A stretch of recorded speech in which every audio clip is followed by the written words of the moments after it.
From the Westshore Rebels, head coach Shane Beatty. From the Okanagan Sun, head coach Jamie Boreham, joining myself, Dominic Abassi, with the BCFC to tee up this Week 3 matchup and what is a first-place showdown with the Langley Rams also in the mix at 2-0. And let's start off by looking back at the Week 2 and getting the breakdown. Jamie, give me your assessment of your team's performance in the Week 2 victory over the Valley Huskers. We were a little sloppy and made some mistakes, kind of similar to Week 1. So we got some corrections to make to be at our best this weekend.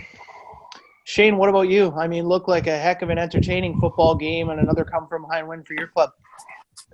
Penalties, discipline. I got to do a better job getting my team prepared in that regard. We had another touchdown call back by Polis Coco. That's 2 in 2 games. So that young man would already have 3 touchdowns at the corner position, and we got to fix that. Coach Boreham, I know that there was a lot of conversation about penalties in your game as well, in particular 3 late calls. And you know, the Valley Huskers felt like those, you know, sort of put them in a tough spot in their pursuit of holding on to their lead in that game. What did you see in particular with that, the heavy hit late in the game that was by some thought to be a high hit? What did you see there? It's tough to see from our sideline, and from the film, the angle of the camera makes it tough to tell. It looked like our guy got their guy in the chest with his shoulder, but rest were closest, so I don't know. They made their call. Shane, 400-plus yards and penalties in 2 weeks. You talked about it, but I mean, how do you address that with your team? Is it gassers? Are you going to run them? I mean, are you going to talk to them? How do you approach it? You can run kids to the dead. I mean, that's not going to do it, right? We just got to mature. We just got to keep growing, right? We're young.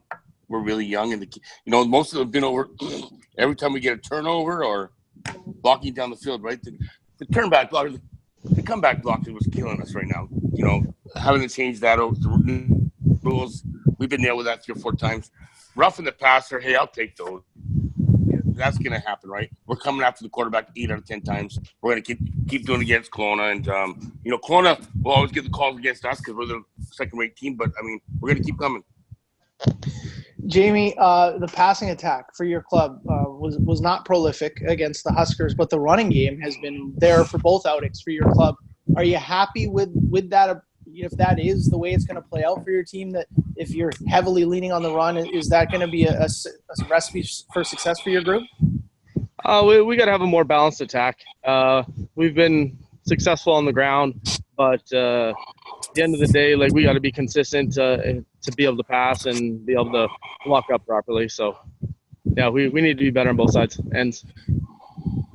Shane, the comment you made last week, and I saw it going around in the week as well, and some social media posts and that, about no respect. Westshore gets no respect. No one in the BCFC respects this club. Zero. Where does that come from? Is there an incident, a comment, something? I mean, talk to me about this. Stems back to last year, not one All-Star. And we had Cody Holmes, probably the best player in the country. Not one. So we have that chip on our shoulder, and I think we're awfully athletic. We're pretty good, I think. So we'll show everybody again this weekend. Jamie, how do you react when you hear another head coach, say something like that? No respect for his second-rate program, that kind of stuff. I mean, how does that land when you hear that from the other side going into Week 3? They're a good team, and he's right. They got some really good athletes on their wearing their colors. So we're going to be hard pressed against them to do a good job and make a football game. Jamie, when you see the Rebels defense on film, and a couple of head coaches have already talked to me about this Rebels defense group. It's a classic Shane Beatty defense, and people in Kelowna know what that looks like for sure. What do you see when you break down the Rebel defense?